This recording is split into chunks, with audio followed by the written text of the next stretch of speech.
திருச்சிற்றம்பலம். அச்சுவேலி சிவஸ்ரீ குமாரசுவாமி குருக்கள் அருளிய முப்பொருள் விளக்கம் பாகம் 27. 4 வகை வாக்குகள்.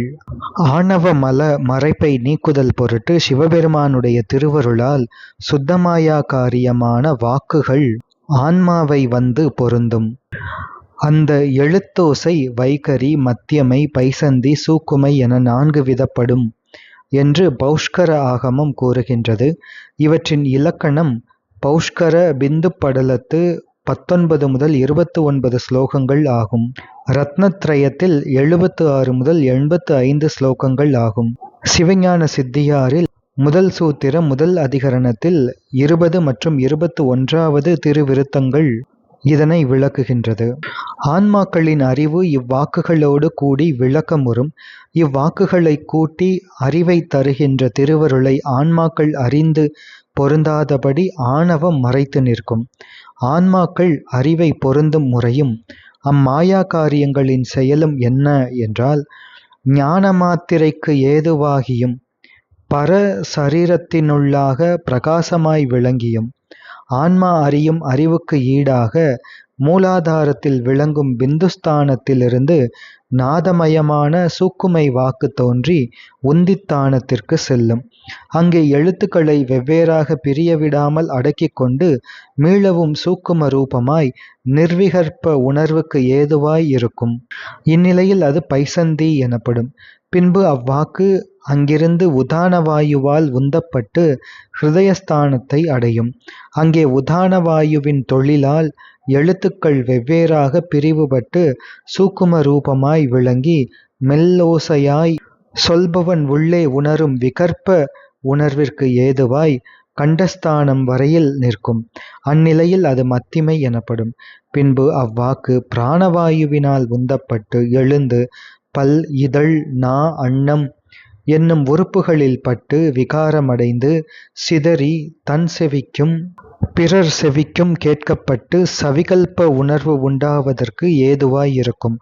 அந்நிலையில் அது வைகரி எனப்படும்.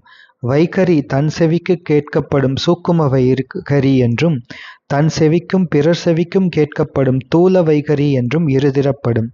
சூக்குமை, பைசந்தி, மத்திமை, வைகரி என்னும் 4 வாக்குகளும் கிரியாசக்தியால் செலுத்தப்பட்டு சூக்குமை சாந்தியதீத கலையையும், பைசந்தி சாந்தி கலையையும், மத்திமை வித்யா கலையையும், சூக்கும வைகரி பிரதிஷ்டா கலையையும், தூல வைகரி நிவிருத்தி கலையையும் பற்றுக்கோடாக சார்ந்து நிற்கும்.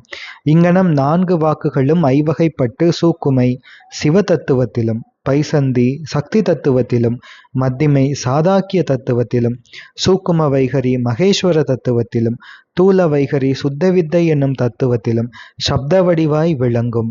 இந்த வாக்குகள் பகுத்து உணர்வதாகிய சவிகல்ப ஞானத்திற்கு ஏதுவாதலால் ஆன்மாக்களுக்கு இன்றியமையாது வேண்டப்படும். அவ்வாக்கு இல்லையாயின் விளங்கிய ஞானம் இல்லை. இதனால் உண்டாகும் ஞானம் உலகப் பொருட்களை அறியும் ஞானமாகும்.